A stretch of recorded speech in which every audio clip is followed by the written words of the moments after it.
अर्जुन और अनुषा को मामा जी के रहस्यमयी निधन के चक्कर में घूमते हुए 2 सप्ताह बीत गए थे। पुलिस भी अभी तक अपराधी के पीछे के रहस्य को सुलझा नहीं पा रही थी। लेकिन अर्जुन और अनुषा ने हार नहीं मानी थी। वे अभी भी उस घटना का सामना करने के लिए तैयार थे जिसने मामा जी के जीवन को लिपट लिया था। एक दिन अर्जुन और अनुषा का ध्यान एक पुराने रुई बाजार में रहने वाले दुकानदार की दुकान पर जाता है। वे दुकानदार से बातचीत करते हैं और उन्हें पूछते हैं, क्या तुम्हें मामा जी के मृत्यु के बारे में कोई गलत या अनोखा बात याद आती है? दुकानदार ने चिंताजनक रूप से उत्तर दिया, हाँ, उस दिन कुछ अजीब हुआ था। वह दिन भयानक तूफान आया था और सब लोग अपने घरों में घुस जाने के लिए भाग रहे थे।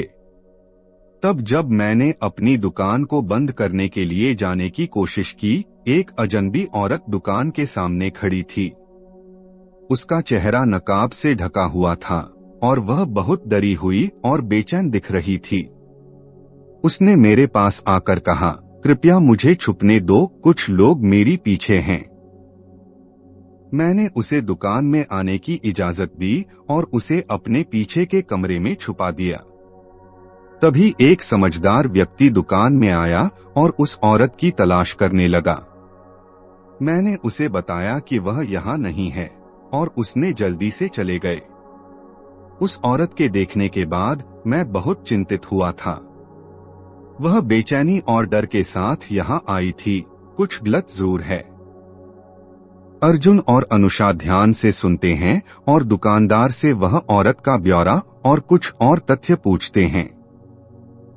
दुकानदार बताते हैं कि औरत ने उस दिन दुकान के एक प्रायः छुपे हुए वस्त्र से ढके हुए डिब्बे को खरीद लिया था और उसे खाली डिब्बे के साथ वहां से चली गई थी।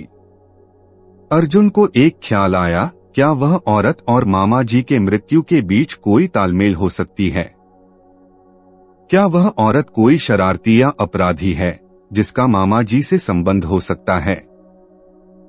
वे औरत के चरित्र और व्यवहार का विचार करते हैं और फिर तबीयत भी कुछ खराब हो जाती है। वे दुकानदार को धन्यवाद देकर वहां से निकलते हैं और अपने नए रहस्य की खोज में जुट जाते हैं। क्या वे औरत के पीछे का रहस्य खोल पाएंगे? और क्या उसे मामा जी के मृत्यु से कोई संबंध है?